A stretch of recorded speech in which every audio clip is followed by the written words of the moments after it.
What's up, everybody? Welcome back to the Drone Camps channel. I'm Justin Davis. Today we're going to do an Eachine TYRO79 build, and this, you can follow along with this video. It's for the guys who want to do one of their first builds. If you're just getting into FPV, this is going to be a great video. I'm going to take everything out of this box. I'm going to show you what everything is. We're going to build it from start to finish in this video, and I'm going to help you out along the way. I'm going to walk you through all the steps to make it super easy for you. Also, if you're just getting into FPV, be sure to join up with the Patreon group. We're doing a lot of talking behind the scenes on Discord chat. We have text, voice, and video that we can drop in anytime we want, 24 hours a day. It's a super awesome thing. And we're doing giveaways on the channel. This guy is going to be given away. This is the iFlight Cinewhoop, Cine B to be exact, 75mm quad with CADX Turtle V2 on here. Going to be given away at the end of this month, around the first week of next month, actually. That is our April giveaway. And also, I gotta make a comment because somebody said, oh, stop talking about your Patreon. Dude, this is my channel. I will talk about my Patreon anytime I like, whenever I like, and any video I like. Because why? I've made almost 800 videos, and this is my Drone Camps channel. So, you don't like it? Shove on off of my channel, bro. Let's get started with the TYRO79, you guys. And let me show you what's in the box. You want to take everything out of your box. And what I normally do is I just lay everything out just like this so I can see what everything is. I'm not a big fan of these motor wires, by the way, since I do honest reviews, which I'll do a full review of this quad coming up. Plastic wires, they do melt. But let's go ahead, get everything laid out really quickly for you so you can see what's with this kit. This is the VTX with a dipole on top. Okay. I believe this was 200 milliwatt. We'll talk about the specs a little bit as we go along in this video. See, it's just a plug-in. And really there's not a lot of soldering to this particular frame. So this is going to be the flight controller. More plugs here. We'll talk about receiver options as well. You get some little carbon wrenches, which I usually just put those to the side or use them for a keychain. You get some motor nuts here, 4 motor nuts. You get some zip ties. You get your Eachine micro strap here, which is great. No metal buckle on that, like to see that later maybe. Carbon side plate. And another piece in there, that's the top plate as well, and back plate, probably for the dipole or other type of VTX hookup, antenna hookup. Side plates for these are the aluminum side plates. Extra hardware here. And it looks like a lot of different stuff here, but we're going to walk you through this really simply, show you how to do this build. This is all your wires, your XT30 cable there, and your super micro camera here. And that's a 2.1mm lens, 1/3 sensor inside. This is a no-name camera here, so this is a generic sort of Runcam Foxier type of little clone, but these cameras look pretty decent. I've seen them before. So let's go ahead now and move the box to the side, break out the soldering iron and the wrenches, you guys, and let me help you along with this build, because that's what Drone Camps is all about. It's about helping you guys understand what you have, how to put it together, how to maintain it, fly it, and most importantly, how to have fun. Here we go. Alright, some of the things you're going to need on this build are TS100, probably one of the most useful portable soldering irons on the planet right now for FPV hobby. My most useful tool in my box. I bring it everywhere with me, and I also do my builds at home now with it. You can get the XT60 converter cable. I'll try to put a link down below for both of these. Buy both of them together and it'll be absolutely your best friend in the hobby. You can use a 4S1300 on this as well. So when you press this and start heating up the tip will actually start to melt solder in about 20 seconds, which is awesome. Just make sure you sit this well to the side when you're doing your builds, so you don't make any contact with that with this hot tip. So also you'll need a set of drivers. I'm going to mostly use today the 1.5mm driver. That is an M2 tip on here for M2 bolts. Most of the bolts in this kit are M2. Anything bigger and I'll let you know. You'll need some 60/40 solder, a little bit of steel wool for cleaning off the tip, and you'll do that when it gets hot. Also, if you go to Harbor Freight, you can get 127 piece heat shrink assortment. These are great because they have the really small stuff in here for the small wires, like motor wires or any type of VTX wires usually get pretty small.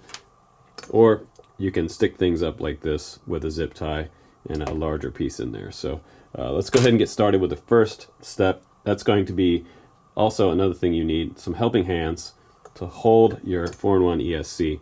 We're going to hold that in place, and we're going to solder all of these motor tabs up with just a little dab of solder on each, and then we're going to mount it to the frame, and then after that we're going to work up from there.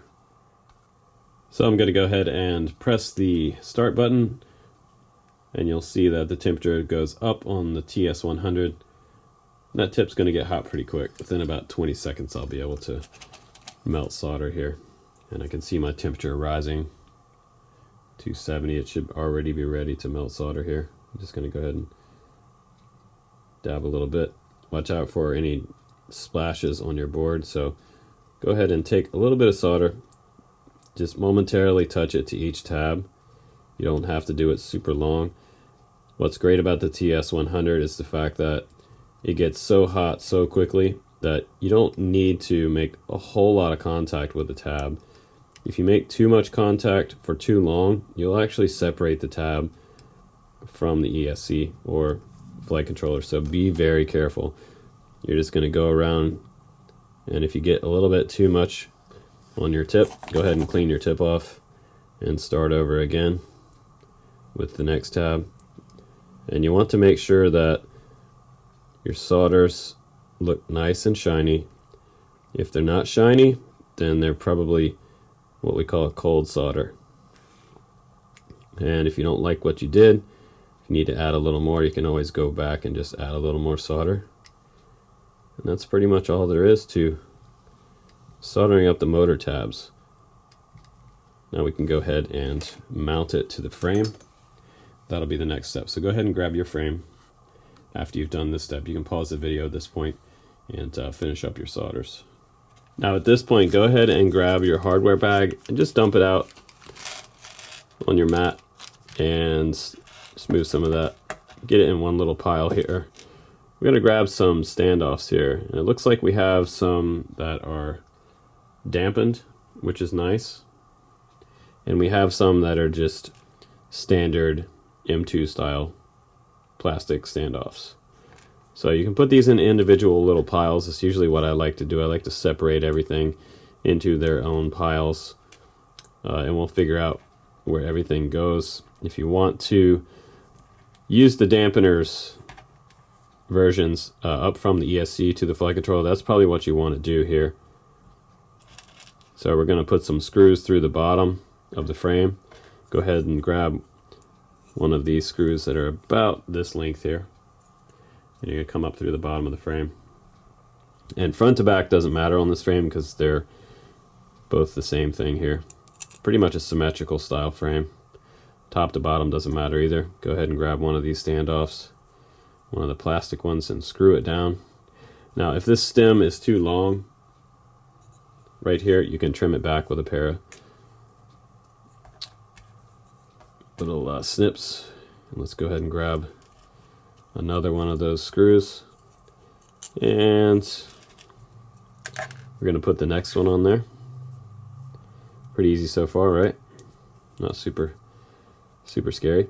You can go back and give those a little tiny quarter turn after you're done later, just to make sure that they're nice, and I'm not using the super long screws here.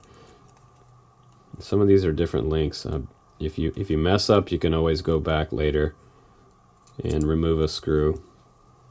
One of the things you have to know about when you're doing builds is that sometimes you're going to make mistakes and you're going to have to go backtrack and turn around and take something apart. I do it from time to time myself when I'm not familiar with a frame. And these don't come with any directions, so you're bound to make some mistakes. Don't worry about it. So now that I have all four of those on, I can go ahead and I'm just going to check this pile to see if they gave us any dampeners. They did not for that section, so we're going to go ahead and stick this on top. And you want to make sure your arrow is pointing forward like this. That looks good.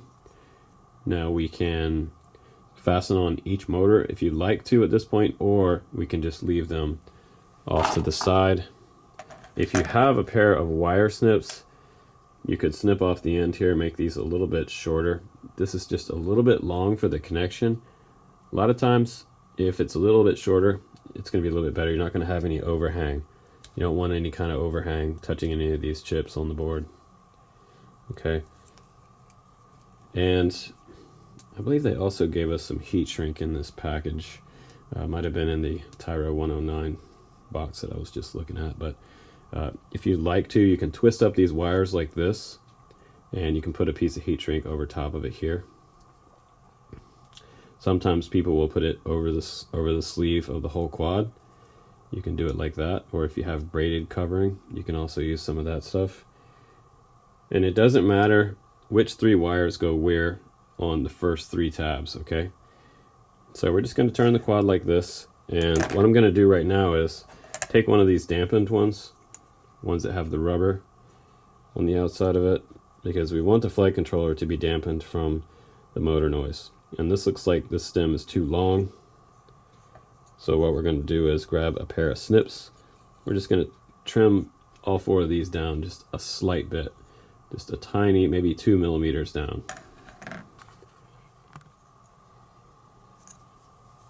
Okay, so I've got my snips. Now I'm going to kind of hold it to the side.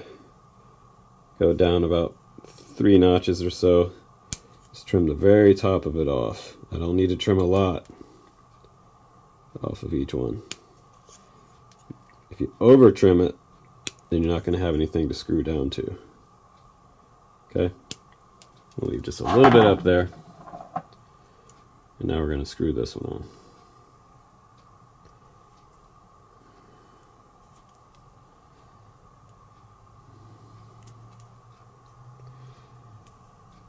Now we could do these on the very bottom if this doesn't work out. That's a lot of flex there. We'll see how that does. Okay, so I only have 2 standoffs on there right now. The rubber ones are holding the ESC down. So go ahead and clean the tip off of your iron again. And we're going to solder on the XT30 connector. And you're going to find out where positive and negative is on this board by looking for the positive and negative. Let's just get this to focus real quick.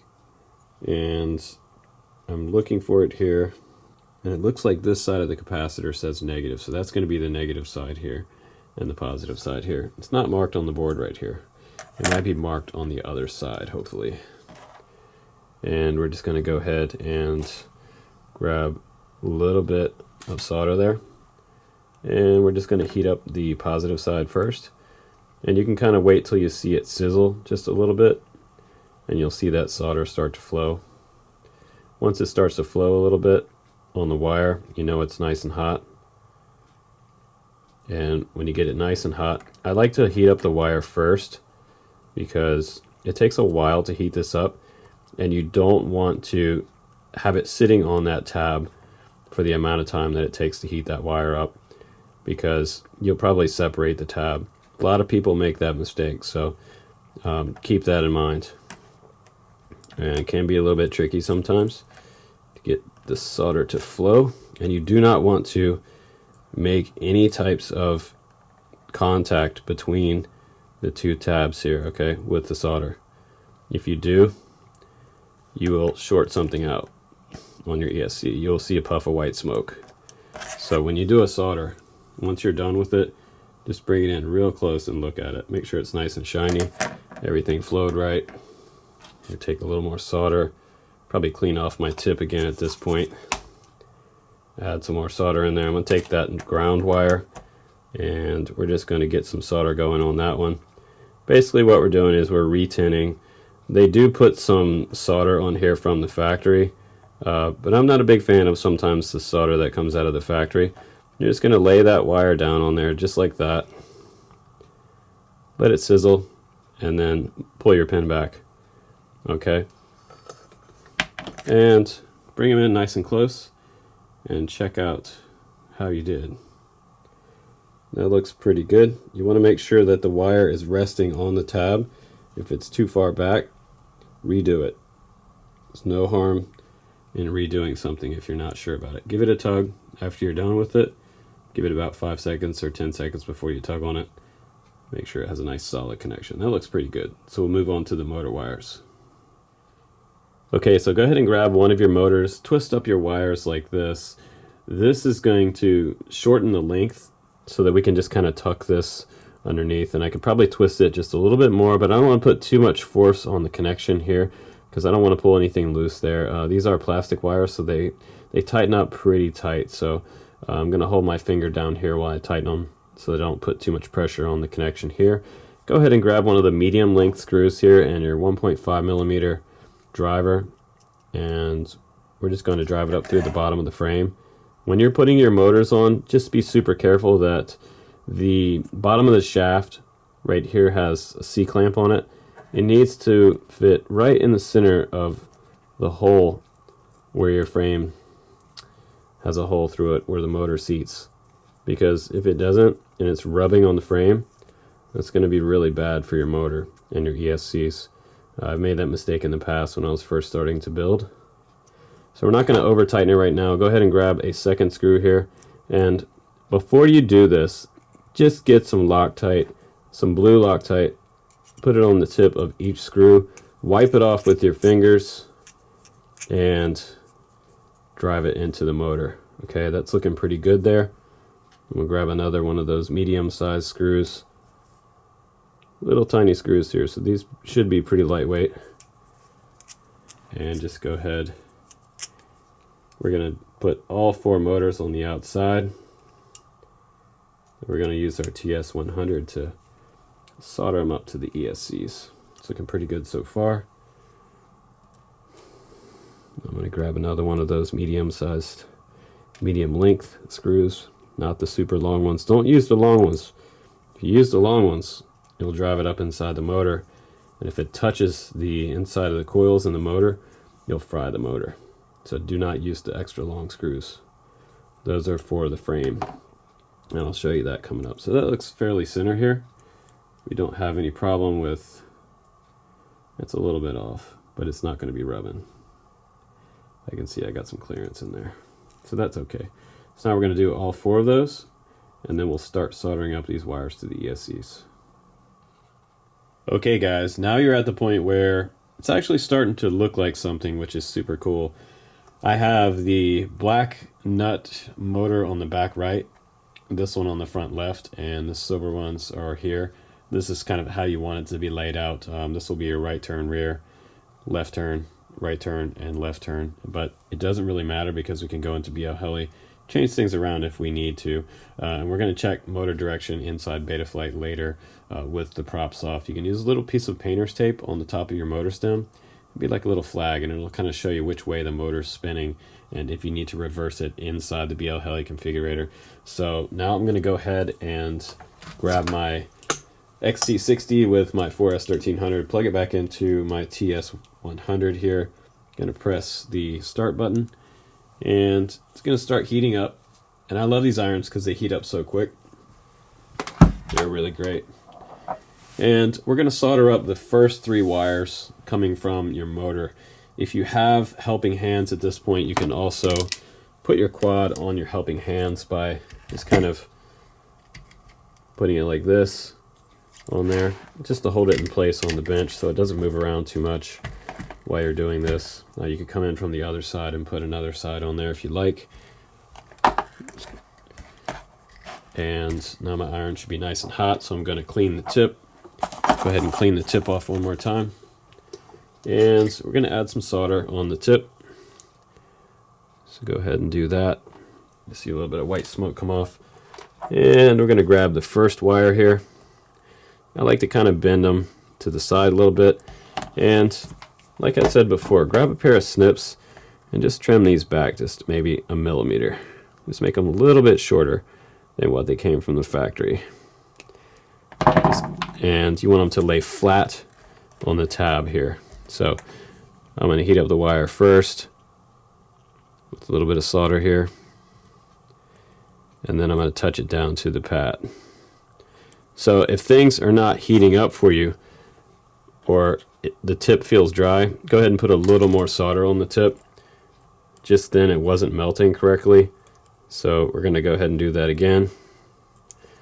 And you want to put the flat side of your iron on the wire. There's a little flat spot on your TS100, and not too long, guys, okay? If you overdo it with the heat, you will separate the tab from the ESC, and then the ESC will be no good. So don't make that mistake. We have plenty of heat on this iron to do it fairly quickly. And these small wires, they're easier and faster to solder up than the larger 5-inch wires. So my iron turned itself off. That might mean that the battery needs to be replaced. If you have your TS100 and it keeps turning itself off, check your battery level. So now that one's done. And the third one over. And sometimes it helps to have a pair of tweezers, because these little wires heat up super hot. So I'm at full 390 C there. That's close to like 700 degrees or so. And just pull back. I usually like to pull the direction of the wire back like that, so I don't give any shark fins straight up. And if it looks a little bit dull to you, which that one looked a little bit dull, I didn't like the way that looked, so I'm going to do that again. And I'm going to pull horizontal back like that. And that looks nice and shiny. And make sure you don't make any contact between any of these tabs with solder, because you'll have a big problem. You'll have a shorted out motor or ESC. So the first one's done. And now let's just bring it in close, check it out. Make sure that the solder looks pretty decent. Not my best soldering in the world. If you have any shark fins, you can trim them off with a pair of tweezers. Not tweezers, but a pair of snips. Looks like a little tiny one right there. Or you can come back and redo that. You don't really want it touching these chips on the side there. I'm going to be really careful about that. So I'm going to go ahead and clean the tip off again in my steel wool. Touch a little more solder there. And I'm going to come back and clean this one up a little bit. Okay. I like my solders to look nice and shiny. And you want a little round ball. It should look like a little round ball there. And I'm not a big fan of these wires because they are plastic, and if you touch your soldering iron to this wire, it will melt a hole right through the jacket of the wire. So one criticism, one con about this particular motor wire. And now at this point, you're just going to go around and you're going to bring these up and add 3 wires there, 3 wires there, and 3 wires there. Okay, these 3 go here, and the top motor up on the front left goes on these 3 right here. After you're done with that, we'll move on to the next step. Okay guys, so you're at the point where you should have all your motor wires soldered up all the way around. Should look nice and shiny. And go ahead and tuck those motor wires underneath right here. And we're going to put a zip tie out on the arm right here as well later. We're going to go ahead and screw these next dampener standoffs, the next 2. And I didn't put those on because sometimes I will touch the edge of the plastic and melt the standoff. So one thing to think about there, because these tabs are pretty close to your standoffs. So now we're ready to grab the harness that's going to come up from your ESCs to power your flight controller. And it will be this right here. So we'll look at this from the front, and I can see that the teeth are on this top side. Pretty important there that you put this in the correct way. So we're going to line the teeth up there. Just like that. We're going to shove that in until it's nice and tight. Okay.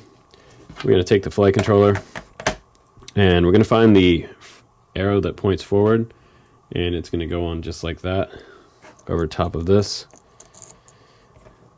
And now that should be a nice amount of dampening there. We're going to plug it into this front slot right here. What you can do is bring this wire back like this and tuck it underneath. It's a little bit long, and again double check that the teeth are on the top or the bottom of this harness. Looks like they're on the top, so I'm going to go ahead and plug it in. I've got the harness the right direction. Nope, I don't. Switch it around until the teeth are on the top. You don't want to push anything with a whole lot of force in this hobby because you'll break stuff. So just kind of test things out when you first put it on, just by barely touching stuff. So that looks pretty good there. And we have some more wires over here. This can be your receiver wire. You can plug this into your receiver, or you can snip it off and direct solder it to your XM Plus, and we'll talk about that coming up. You also have your camera wire. It will be one of these two. Let's just check out and see which one it is. This one has 4 on there, and the back of the camera actually has 3. So you want to grab the harness with 3. Let's check both of those. So we're going to do something special here.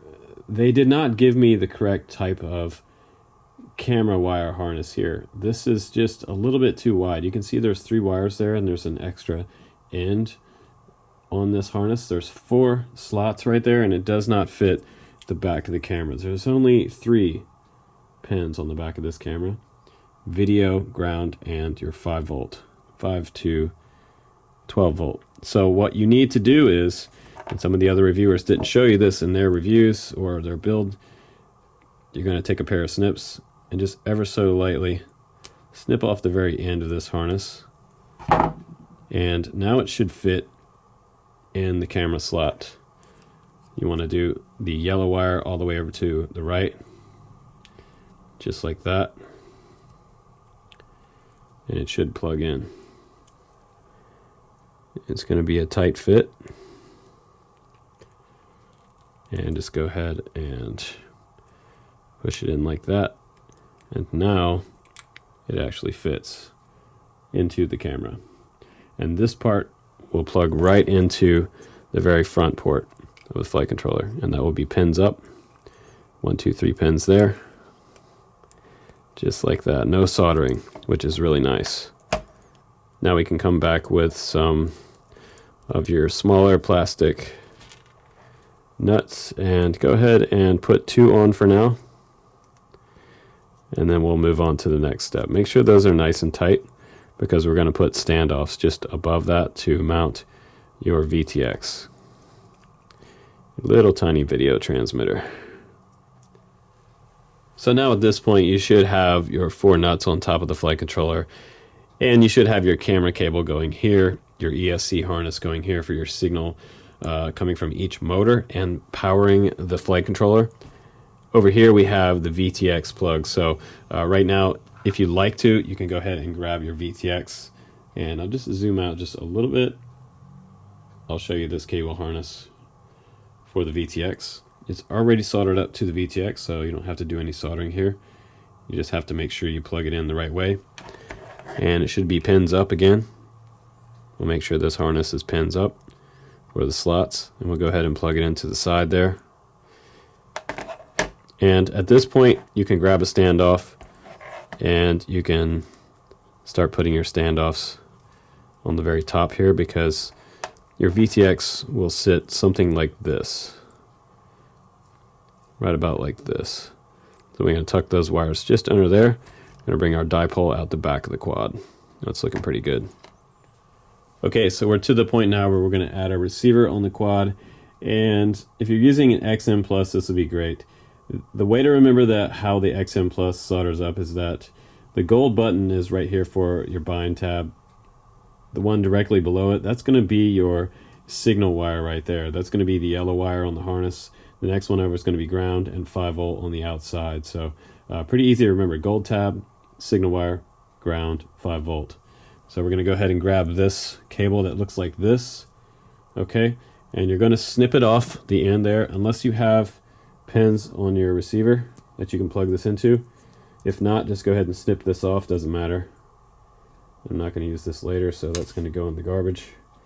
I'm going to snip those off with my fingernails. That's why I always have a little bit of fingernails for builds. And we're going to tin up each of these wires, and we're going to solder them to here, and then we're going to plug them into the port right here, directly on the left hand side behind the USB port. And that's the last bit of soldering we're going to have to do on this entire build. Pretty sweet. So go ahead and grab your TS100 again and turn it on, heat up the tip, and we're going to use a little bit of solder to tin these up now, just momentarily till it melts on the wire. And go ahead and clean the tip again. Now we can remove it from the helping hands, and we're going to do the first one first. So we'll put this in the helping hands, okay? Flatten that out as much as I can there. We'll put the first wire on there. And pull back. Looks like a cold solder, so I'll do it again. Want it nice and shiny. Maybe it's the factory solder that's on this connection there. Sometimes you'll see it look kind of dull. That's because they use really cheap solder from China. So this came off another quad. I'm poaching it for my TYRO79. And they're plastic wires and they do melt, which is not the greatest in the world, but it's all done now. Now we can bring the quad over and we can plug this in. So we're to the point now, and those are pins up. So we're to the point now where we can actually plug in a battery and we can check out to see if everything lights up on the quad and if we get video. So we're going to go ahead and turn this off, and we're going to grab a smoke stopper.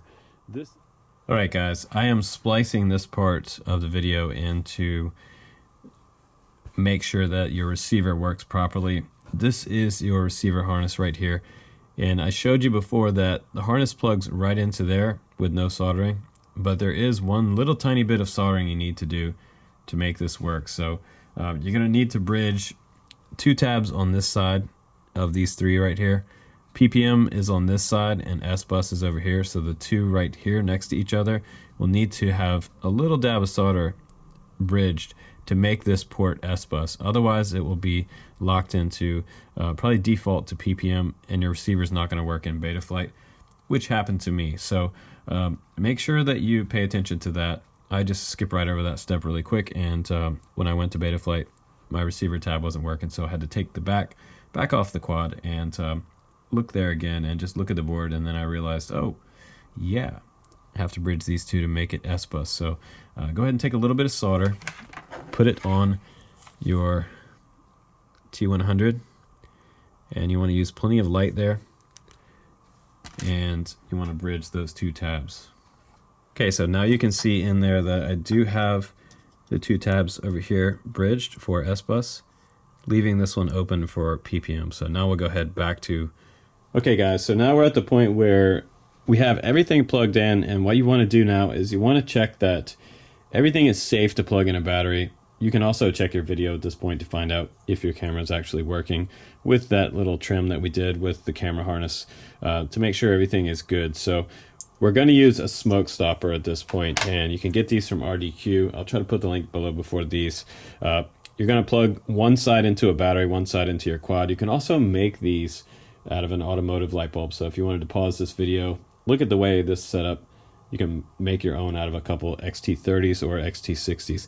They actually have 2 versions of this one for XT30s, and I believe they have an XT61. I'll try to fill in the link for both of those and put them down below. If not, if you can't find the XT30 version, you can just do what I'm going to do here. Normally, this side would plug into the quad here, and this would plug into your battery because this is the male side, and the batteries are typically always going to be the female plug. So what we're going to do is we're going to convert this over to fit our battery with this little converter down to the XT30, and we'll do the same thing on this side for the quad. So I'm going to do that. I'm going to plug that into the quad here, just like this, and now we have a loop, and we can plug in and make sure no metal to metal is touching here. You don't want to short anything out. So we're going to go ahead and plug this in, and got light on the VTX. Don't have a light on my receiver, so I might have a wire backwards there, or it might not be plugged in all the way. And at this point I can check video as well, And the good news is that the light bulb didn't come on. So that means that we don't have a short anywhere, that all of our solder points are good. So that's good news. Now I'm just going to check out the receiver. Maybe I'll swap these two wires right here just to see that things are correct. So I'll go ahead and plug in the TS100 again. We'll hit start on that. And I can swap those two wires. Now it might be that the harness is wrong. It might be that the way these are in on the harness is wrong. But you want to check the schematic on your XT or your XM Plus to make sure that things are right there. So I'm just going to put this in the clamp real quick, and I can do this fairly quickly. So not a big deal there.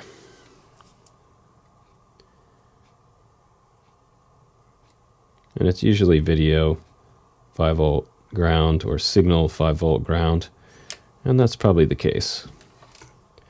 Okay, so we're going to unplug that and now move this out of the way, plug this back in. And okay, so now that that's switched around, we're going to go ahead and plug in the battery and see if we get lights on everything. Yep, light on the receiver, VTX, and the camera should also be working, and no light on the smoke stopper. That's good. And no puff of white smoke. So everything looks good here. And now we can put the side plates on and mount the camera. Okay, so you should be at the point where you have your standoffs on top, your VTX is secured down.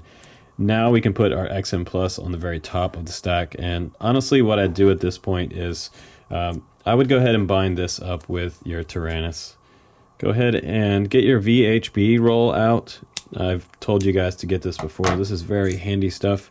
3M VHB, you can look it up on Amazon. Grab a roll of that.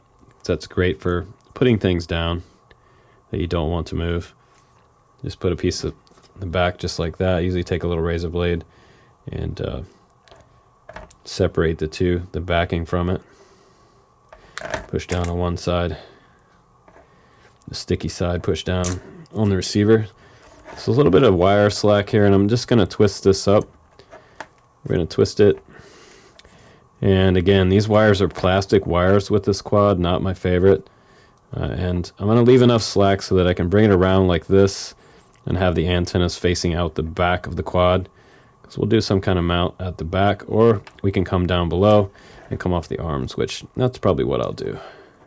Sometimes having them facing up is also a very good thing. Facing down will also be absolutely fine. So we'll just go ahead and I'll probably just bring those underneath.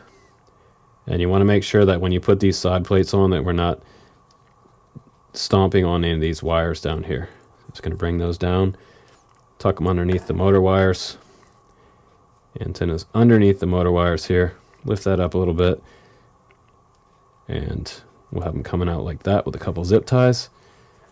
And we'll be good to go with our antenna. We'll bring our VTX antenna up and out the back like that. So that's the rough layout. Now we can go ahead and grab the sidewall plates. And the carbon plate goes on the outside. I'm just going to look to see if it matters which way.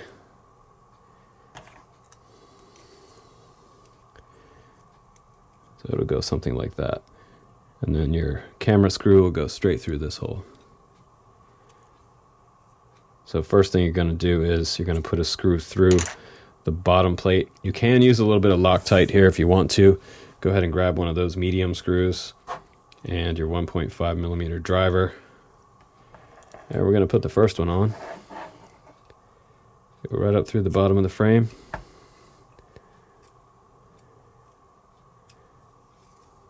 Just like this. Go ahead and tighten it up.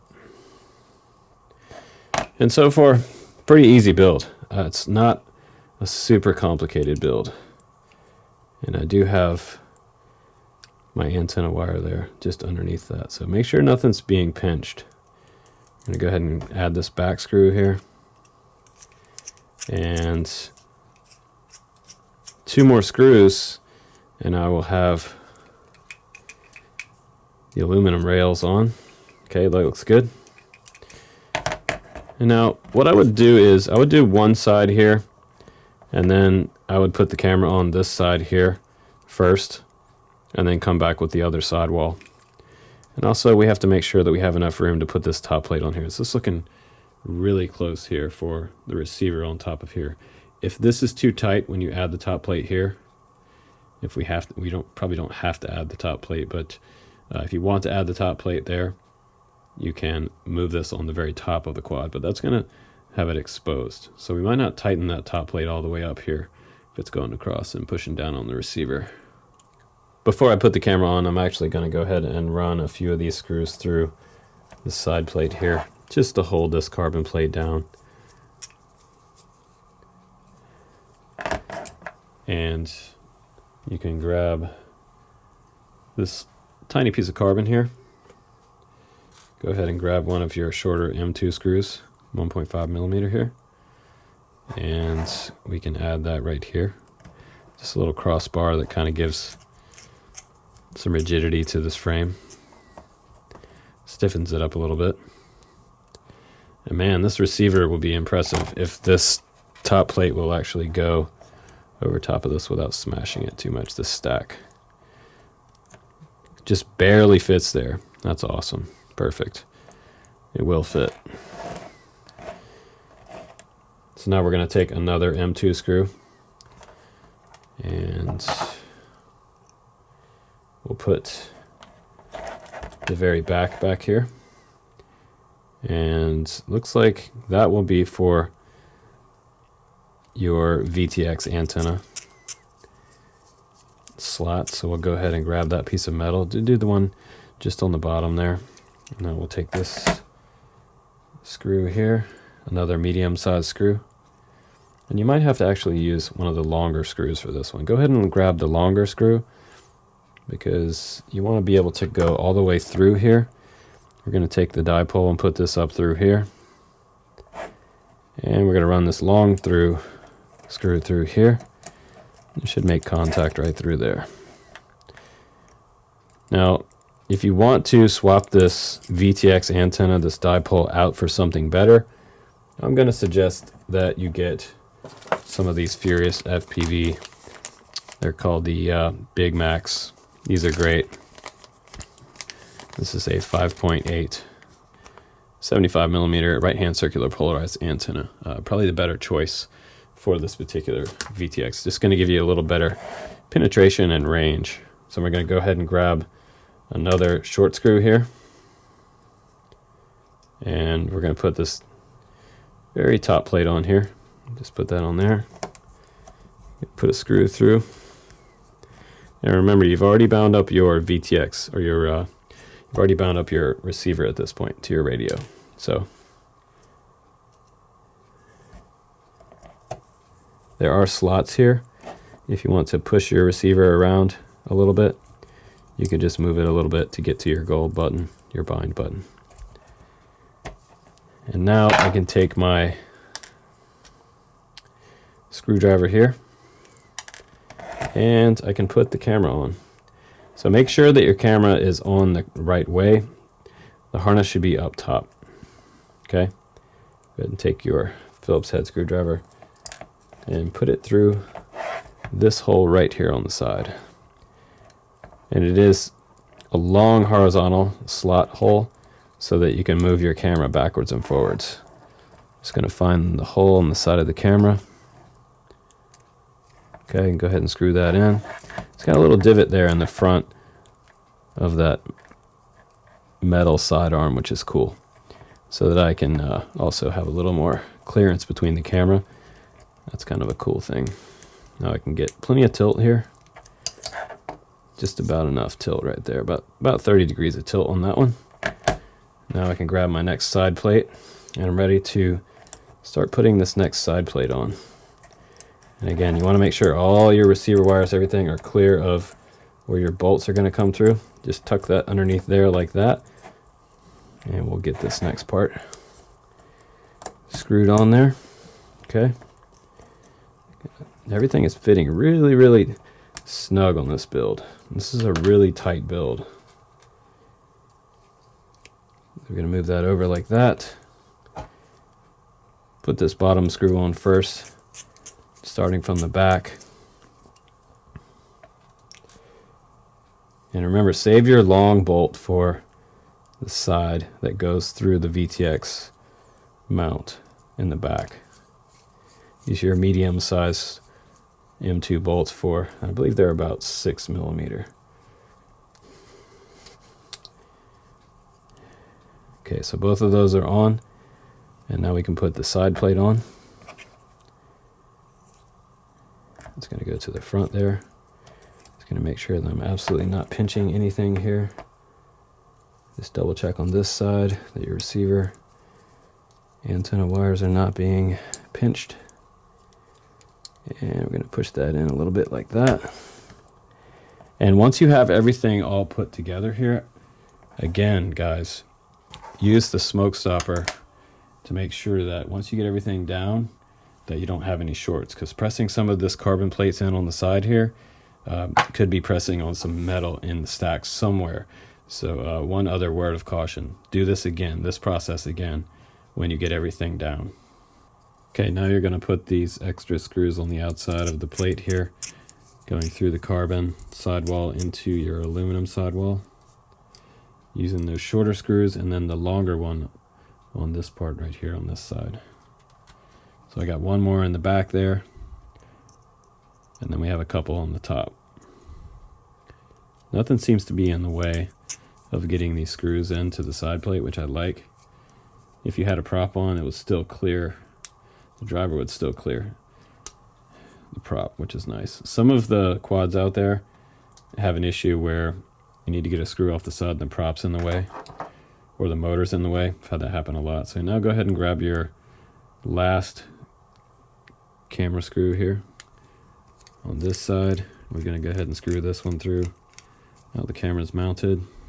Okay, looks good. Don't over tighten anything. Be very careful about that. So next step, I'm going to add a couple more of the shorter screws here. For, well, these two are stuck together. They decide they want to be a pair. Okay, came apart. Never seen that before. It's like the threading were stuck together. All right. Hopefully that threading still works. And we're going to put those through the top plate here. And that's pretty much the last two screws on this build. And I think it was a fairly easy build. Take your time when you're doing any of your builds. Enjoy the process, because it really is neat to see a quad come to a full build. The last steps you really need to do at this point are get out your zip ties. You're going to want to use a zip tie somewhere back here to secure this, maybe to the side of the arm. Bring this down between the capacitor there. Just bend that capacitor up a little bit.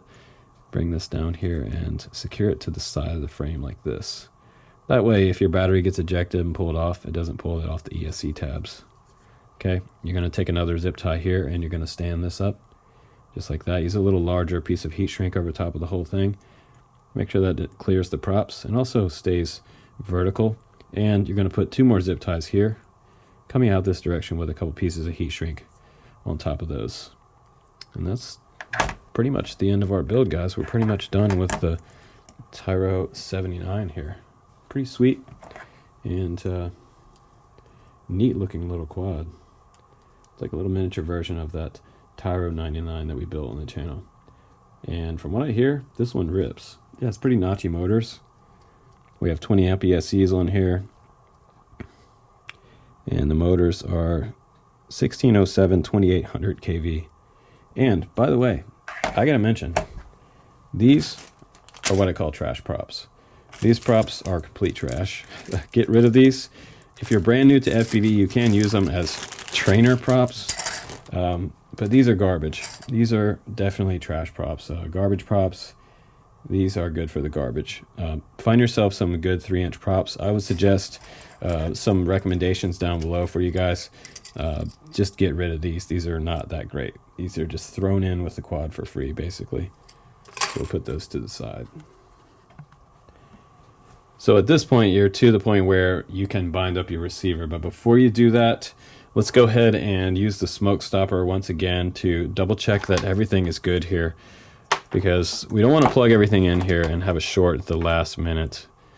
If we have a short, we have to take it back apart and go through things to make sure that nothing is touching here, okay? So I'm going to use my converter here, and hopefully there's no light that turns on. And I'm using a 3S450 here just for the test. We hear everything turn on, and there's no light here. We did get a small light there for a moment. Just going to move the quad a little bit. Let's make sure nothing is touching. I'm going to do that again, because that was a little spooky. I saw that light momentarily come on.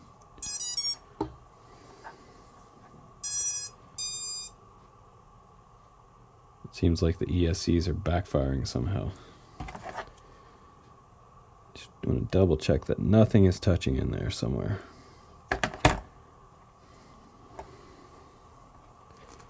Very interesting. My last Eachine Tyro that I built,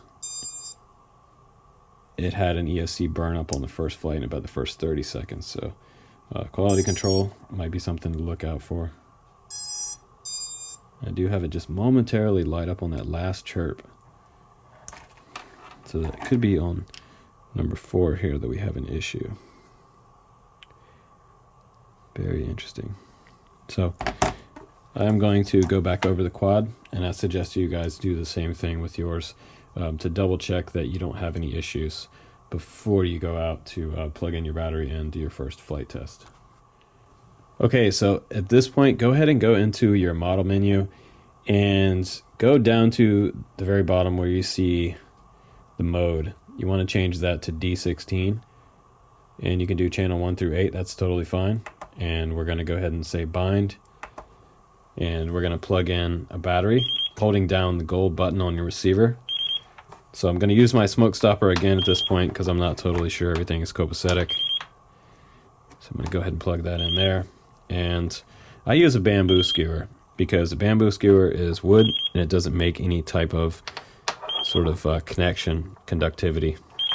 You don't want to short anything out at the last minute, because I am pushing this through carbon to get to that gold button. And you might already be bound up at this point because we talked about that earlier. So you want to see a green light show up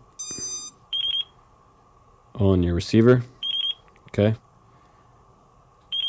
so you can go ahead and let everything go there and return, and now we can plug in the battery again, and we can look for the green light on the receiver. See the green light in there? So it is bound up now. Now at this point we can go ahead inside Betaflight and start some Betaflight configuration. Okay guys, now you're at the point where you need to go inside Betaflight and you need to hook up your USB cable to your quad. If it does not connect to your flight controller, you might not be using a USB data cable. Make sure that whatever cable you're using is a data cable. You can look those up on Amazon. Also, PC guys, make sure you install the drivers and restart your computer for Betaflight to work properly. So now I have it plugged in and we're inside Betaflight. Go ahead and check the orientation of your flight controller to make sure that everything is right as far as back, left, right, forward, all that jazz goes. If it looks sideways like that, if you want to correct that, click Z, reset Z axis, and it'll bring the quad's rear back to you. So back, right, left, forward. All that looks good. And now we can go ahead and go to the first menu here. We're going to go to the ports, and we're going to check to see which UART they have selected for the XM Plus, 0RX there for S-Bus. We don't have any smart audio, it looks like, on this particular VTX. Now we're going to go down to the configuration tab. That's the next tab down from ports. We're going to check the motor orientation. Looks like they have right turn rear, as always here. Standard Betaflight setup there. D-Shot 600. We have 4.5 on the motor idle throttle value percent right there. Motor stop is off. That's very important. So when you arm the quad, the motors will start spinning, sort of like air mode. So very important.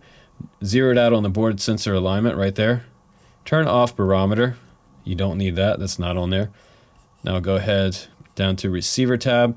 And it looks like they already have serial-based receiver specs at S-Bus right there. That's correct for receiver mode. S-Bus is set to serial receiver provider. That's correct. We have soft serial enabled here, telemetry enabled, OSD, anti-gravity, dynamic filter here for the other features. No GPS or 3D on this one. We can turn on RX loss because we are using D-Shot. If your D-Shot does not beep and it doesn't have a beeper on there, by the way, they didn't give us one in that kit, you might need to update your ESCs if your D-Shot beeper does not work. That means your ESCs will actually chirp. So now down here, go ahead and hit save and reboot. And we're going to come back into Betaflight. We're going to go down to the next menu. Okay. So we have configuration good. We're going to go to power and battery now. We're going to go down on the minimum cell voltage down to about 2.9.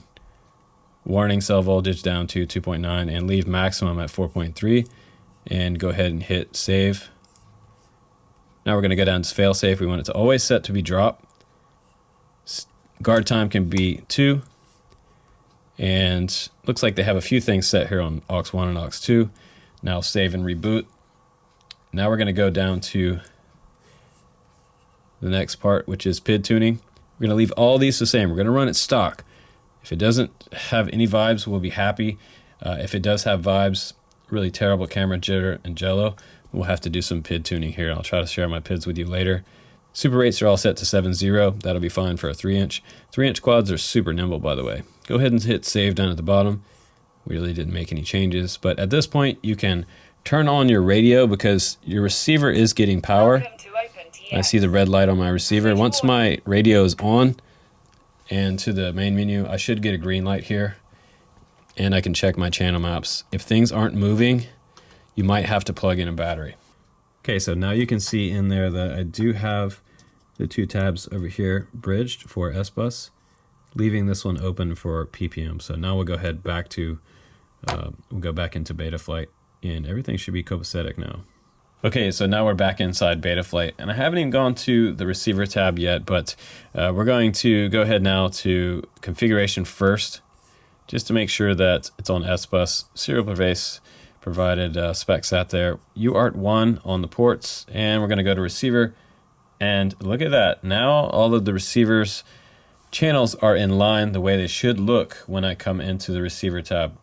Usually when I plug things in, that's the way things look, and yeah, you're going to have issues when you're building quads. So sometimes if I skip a step, I like to go back and show you guys the fix for it, especially if it's just a little tiny bug like that some of you might run across in this build. It's very important to be able to show that with community. I make mistakes myself, and I like to show them in the build so that you guys can benefit from it and not make the same mistake yourself. So we're going to go ahead now. We're going to check the channel maps. I have a battery plugged in. It's my 4S850. So left stick should look like this. We're going to start with the yaw. So it should go left like that and right like that. Now we're going to check the throttle up to around close to 2,000, back down below 1,000 here. We're going to check the right stick now. We're going to check the roll axis to the right like that, left like that. Should look like that on your screen. Now we're going to check the pitch forward and back, up and down, just like that. Now we're going to make our arm switch on this channel right here, which will be my aux 1 switch right here. Away from you should be disarmed and pulling back. You can see that's on aux 1. So check your switches to see which aux channels they're on before you go to the next step, which is modes. So my flight mode switch is going to be here. It's 3-position switch, and this one's a 2-position switch. So that's going to be my arm switch. So I'm going to go ahead and hit save here, and I have AETR there. And we're going to go to modes, and they have a few things set up here which I'm going to delete, or I'm going to rearrange. So we're going to grab this in the middle, slide it over to the very end. That will be my arm switch, and I'm going to hit save. It's on aux 1 already, so if it's not for yours, go ahead and add it on aux 1 there for that channel. And we're going to move the switch. We should see that little gold bar go inside here. If you want to scooch this over just a little bit, make it a little tighter, you can do that. Now for angle mode, that is going to be on aux 2. They already have it set to aux 2, which is cool. So I can bring this in a little bit. That little white tab, if you grab it and drag it, it'll move. And I'm going to save that the way it is. So now my furthest switch position away from me should be angle mode, which is stability mode. Next position down, if it's free floating like that, that will be acro. We can add horizon on there as well if we want to. We can scooch these in. And the way you have to activate that is make this tab right here aux2, just like this angle mode. So it's on the same switch. Hope you're understanding this. Now when I hit save, see it light up? It does not work until you hit save. So now my switch is in the middle position on horizon. This will give you just a little more angle and let you do a flip back to stability. And now you can see that is lit up. Horizon and free floating at the end is always going to be acro, guys. So for our beeper, we're going to add that on my, I believe it was aux3 switch.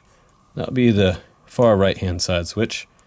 And if D-Shot's updated, which I don't believe it is on this quad, if you update it, you can get a D-Shot beeper on your quad, which would be super cool for a 3-inch. You'll be able to hear it from about 10 feet away if you crash out in the weeds. And the rest of it, there's nothing else on there for your modes. So for me, I'm going to go ahead and delete horizon mode off there. I'm going to delete angle because a lot of times I just fly in pure acro mode with an arm switch. Arm switch and a beeper, pretty much all I need. And make sure that your motor stop is off so you get air mode. And don't have air mode, permanent air mode turned on here. It's annoying and it does strange things. So keep that turned off. We're going to go down to OSD now. This is fun. We can turn on the main battery voltage here. And we're just going to drag that down to the bottom here. And you're going to turn on your goggles before you go out and fly. You're also going to check motor direction as well. You can do that in the motors tab just above OSD. Now I'm going to turn on the craft name, which is TYRO79. I'm going to bring that down to the center. And we're going to use timer 2 because that's the time that you arm the switch and disarm it. It's going to give you the actual flight time. Timer 1 I don't like because from the minute you plug in the battery, if you're sitting on the ground with it for a minute before you fly, it's kind of a skewed time in your goggles. It doesn't really tell you the correct time. You can also add artificial horizon, crosshairs, all that fun stuff. But generally, I just fly with this type of telemetry on the screen. You can also put your RSSI on there as well if you have that set up on a channel. Bring that down, and that will give you your receiver telemetry. Let you know how strong of a signal you have to your receiver. And you're going to go add that in the receiver tab on the RSSI channel here. It's disabled right now, but you can add it on any of these all the way up to aux 14. So you'll have to you have to go into your radio and signify which channel is going to be RSSI for your aux. Okay. Now aux is good, OSD is good. I like everything there, and I can go down to the CLI. And at this point, what I'm going to do is I'm going to give you a dump of this. But first we're going to check the version, and we have the Maytech F411 20x20 stack. And this is different than the other F411. There's another Maytech F411. If you're looking for the schematic for this flight controller, you're going to pull up something different. So when you go to look for any type of schematic, it's really hard to find on the internet. So if I can find it, I'll share it with you. But with this video, hopefully you don't need a schematic because I showed you pretty much everything on the board. And we're all good to go now, you guys. The next thing you need to do is just check your motor direction. And I'm going to go ahead and press stop on the camera now. I'm going to zoom out, and I'm going to show you which way your props should spin when we get this quad armed. If you have your props and your motor is going the wrong directions, you'll have to go in and change it in BL Heli Configurator. Or you can switch a wire on the ESC, switch 2 wires. But now we're good to go at this point. Now I'm going to show you motor direction, and we'll be all done until we do our flight test. Here we go. All right, guys, now I'm going to show you the simple way to check motor direction. If you need to go and change any motor directions, like I said, there's 2 ways to do it. You can switch 2 wires on each motor to change direction. So if this one was going to the left, which I believe this one was going to the left when I checked previously, the easiest way to do that is to manually check it like this, just by putting one of your garbage props on there. Plug in your battery, make sure your radio's on, and you're just momentarily going to flick the arm switch. And it should start spinning. Just momentarily flip it on and back off. Okay, that's going to the left. So that needs to be changed inside the BL Heli Configurator. See how it just momentarily flicked that switch? Don't do it very long because it might fly up and off the motor. Just be careful when you're doing this. we know that one's wrong. Let's check motor number 2. We'll check direction on that one. A little bit too much there. And that one seems to be going to the left, so that one looks good. Let's check motor number 3. That one's going to the right, so we know that 1 and 3 are wrong. Now let's check number 4.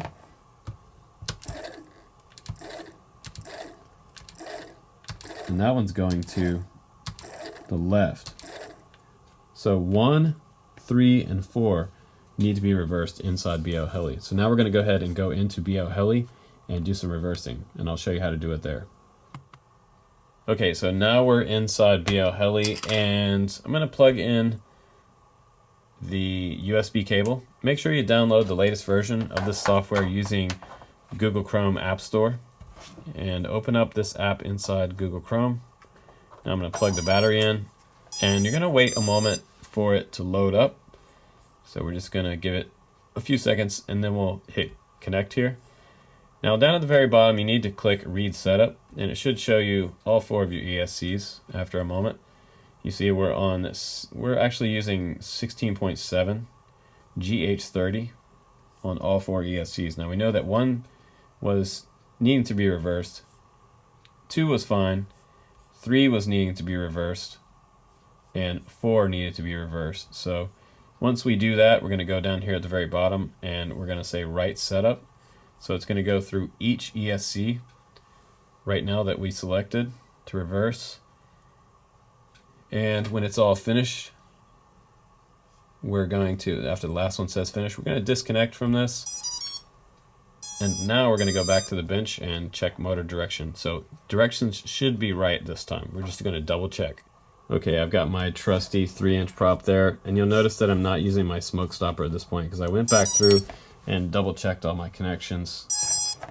Everything was good. So I'm going to check motor number 1 first. We're going to put that prop on there. It doesn't matter which way the prop, what type of left or right hand turn prop you use, just so you can see the direction. You see that one's going to the right now, right turn rear, as I always tell people. Now we're going to check number 2 again, just for continuity. That one's going to the left, so that one's right. And prop number 3, motor number 3, should be going to the left as well, so that one's correct. Looking good. And now this next one should turn to the right, and if it does turn to the right, we're all good.